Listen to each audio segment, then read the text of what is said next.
Here we can see the retaining pin and the spring. We're going to go ahead and remove that retaining pin, and that will allow us to pull the push rod out. I know it's a little difficult to see.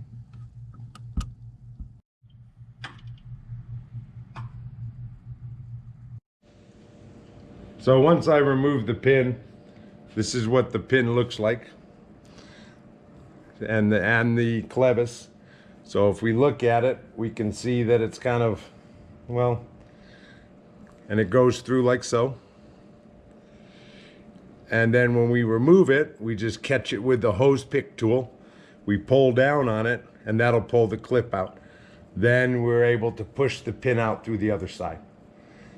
So once we have that done, we have it disconnected from the brake pedal.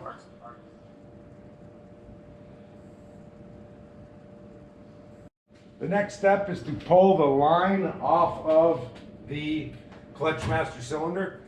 Make sure you use a line wrench. If you do not use a line wrench, then it's going to be very possible for you to strip the line. The line's right here on the side. Go ahead and slide that thing on and loosen it. Make sure you get a good bite so that you don't strip it.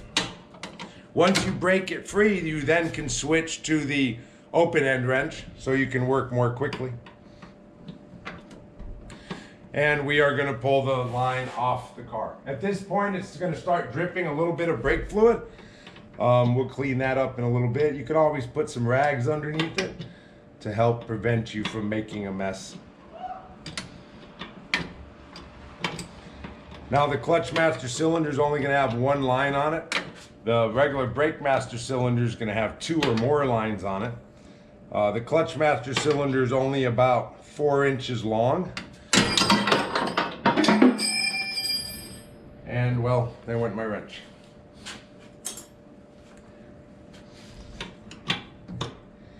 And we're going to take that guy out. Now, on a newer car, if it hasn't been there forever, once you get it broken free, you usually can spin it out with your fingers. But being this one's been leaking for such a long period of time that it kind of corrodes the line a little bit, makes it a little harder to take off. Do not use vice grips, do not use a pair of pliers. Those are just going to cause issues later.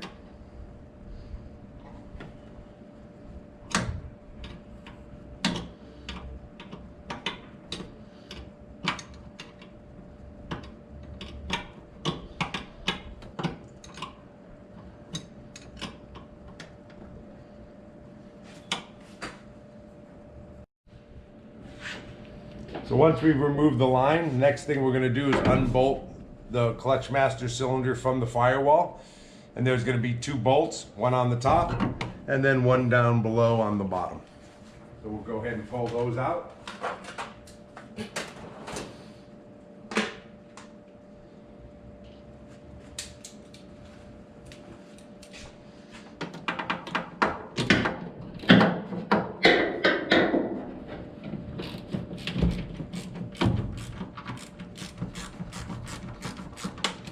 And then we'll pull the bottom one out.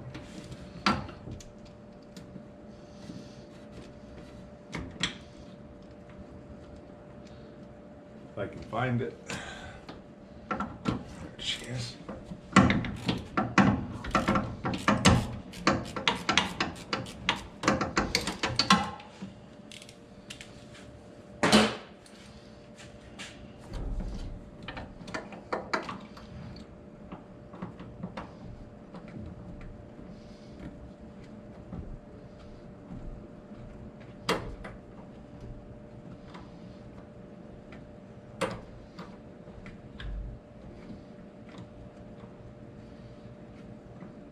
Don't drop the nuts when you do it. They'll end up falling somewhere inside of the engine compartment and you'll never get them back. All right, so we got the top one off. So now we're going to go ahead and pull the bottom one out. You can see that I'm leaking a little bit of brake fluid, but that's all right. It's going to get caught in the pan.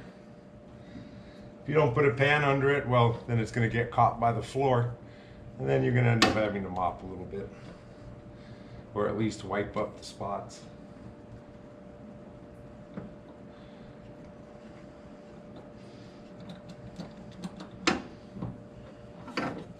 All right, once I've gotten the two nuts off, depending on what your car design is, even though we're doing it on this vehicle, they're all very similar to each other. Then the clutch master cylinder is just going to pull right out. And here we have it. We can see where it's been leaking. You can see the trail of oil running under the push rod. This is my clevis that goes around the pedal.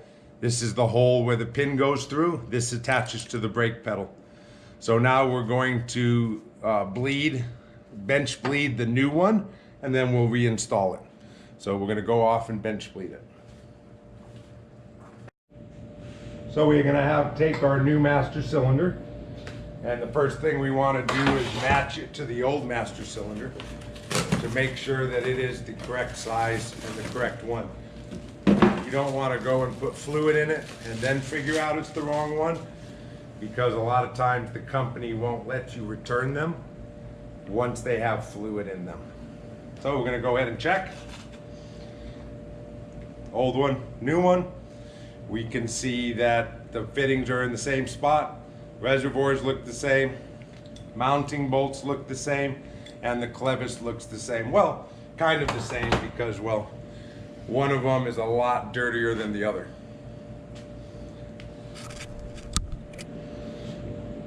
We're then going to attach the master cylinder into the vise.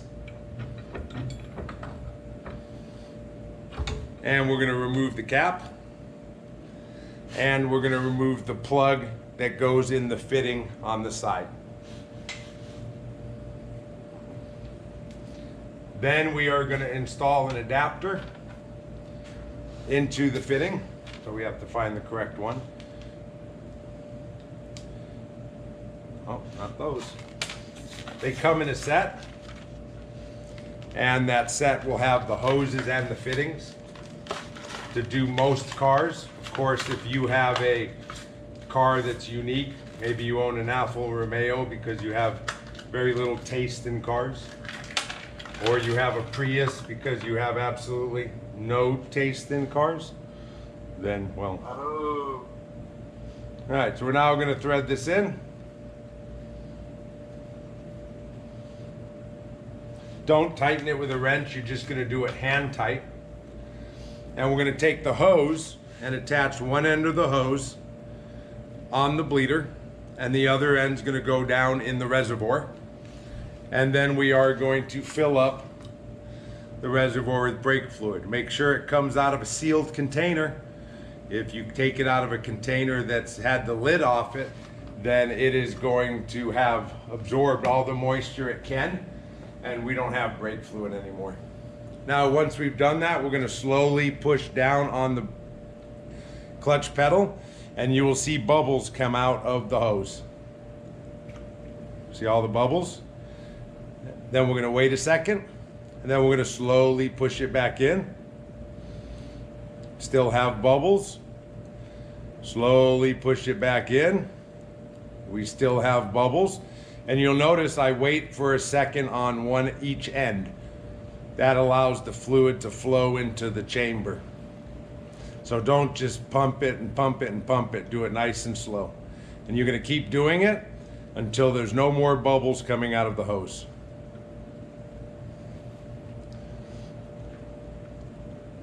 And it may take a few strokes. Sometimes they work faster than others.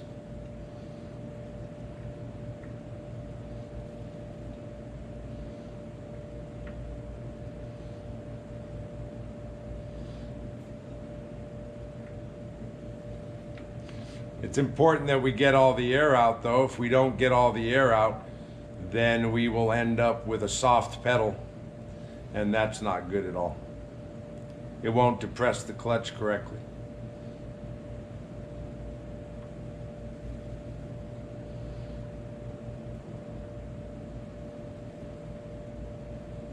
And we're leaking a little, so that tells me that fitting's not sealing very well. The little adapter is made of plastic, so sometimes it will leak a little bit. When it does, you actually start to suck air.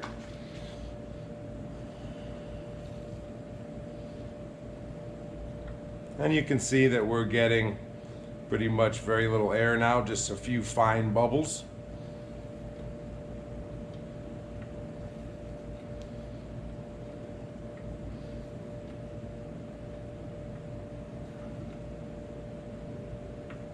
And now we have no bubbles coming out at all.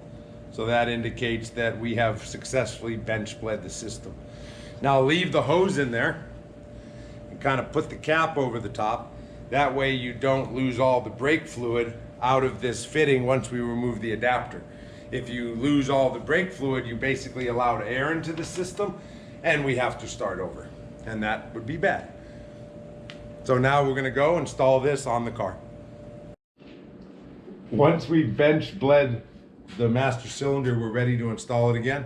I always like taking a rag and wiping off the mounting surface.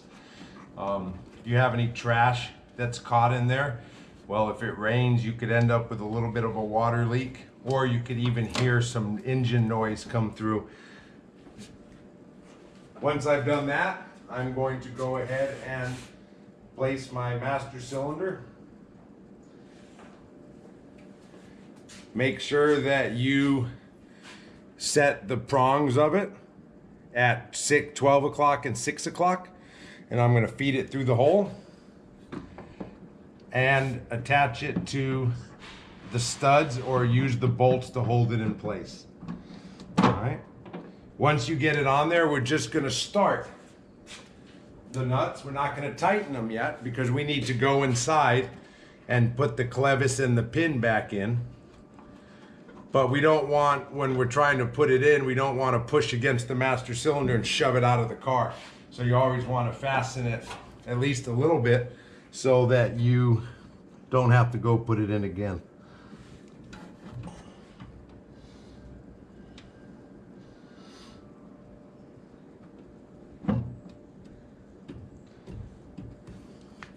All right, at this point, I'm going to jump inside the car and attach the pin.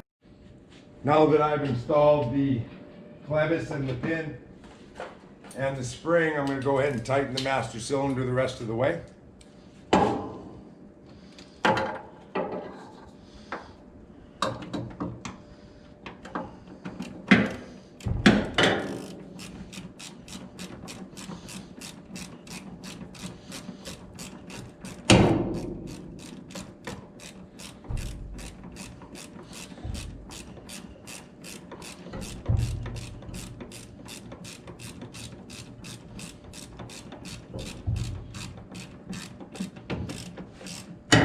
Once you start feeling tension on it, go ahead and do the bottom one.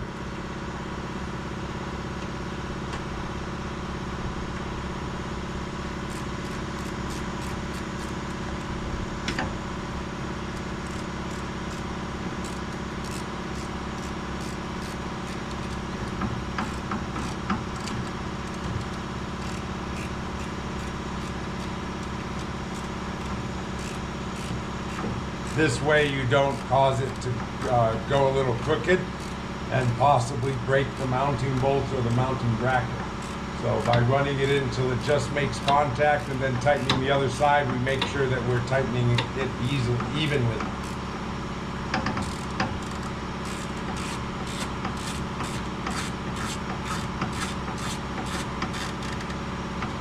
And then once I start to feel some tension, go ahead and snug it down. Then I'm going to go ahead and tighten the top one.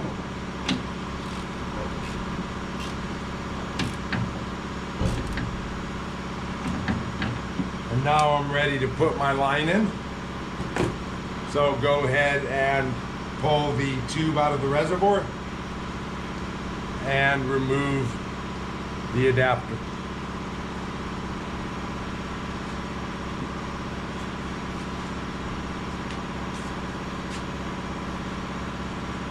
Gets kind of oily, so you may need to use a rag to get a grip on it, or even a pair of pliers to get it loose.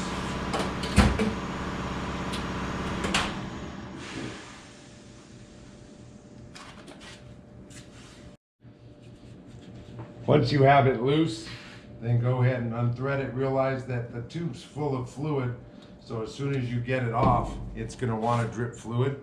So make sure you're not holding the fluid over the top of any painted surfaces, because the brake fluid will eat away at the painted surfaces.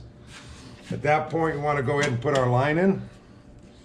The faster you do it, the better, because the fluid is actually flowing out while we're doing this, and we don't want it to go completely empty. So if you need to, go ahead and add a little extra fluid to keep it from going dry.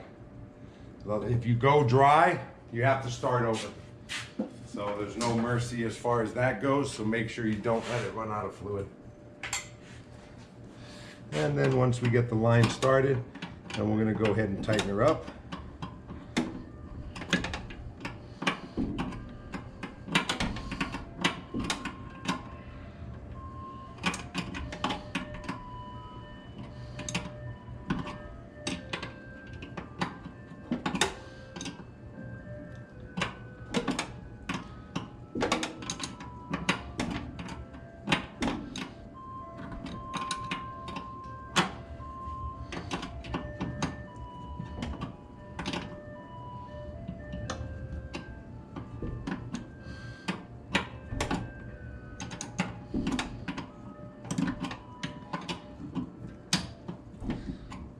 So if you ever see anyone using vice grips or pliers, then it's probably a good idea to whack them in the back of the head, because that's what makes this job more difficult, because some of the nut flats are stripped.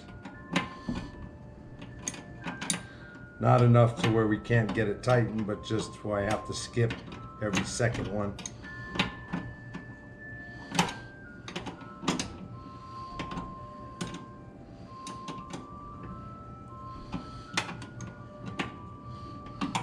All right, once I get it up there, go ahead and snug it. And then we're gonna put our cap on. Make sure it's to the full line. And then the next step is to adjust the pedal free play. Once the master is installed, we next need to adjust clutch pedal free play. So there should be just about 1/8 or 1/4 of an inch of motion between the pedal and touching the master cylinder, okay? So we can see that this has quite a bit of pedal play. Once I've made my adjustments, you now can see that I only have about 1/4 inch or so of free play. So it's been adjusted correctly. If you did this correctly, you should not have to bleed the entire system. But if you do have to bleed the entire system, we're going to cover that when we replace the slave cylinder on this model next. Thank you for watching Mr. B's Auto Shop, and I will see you next time.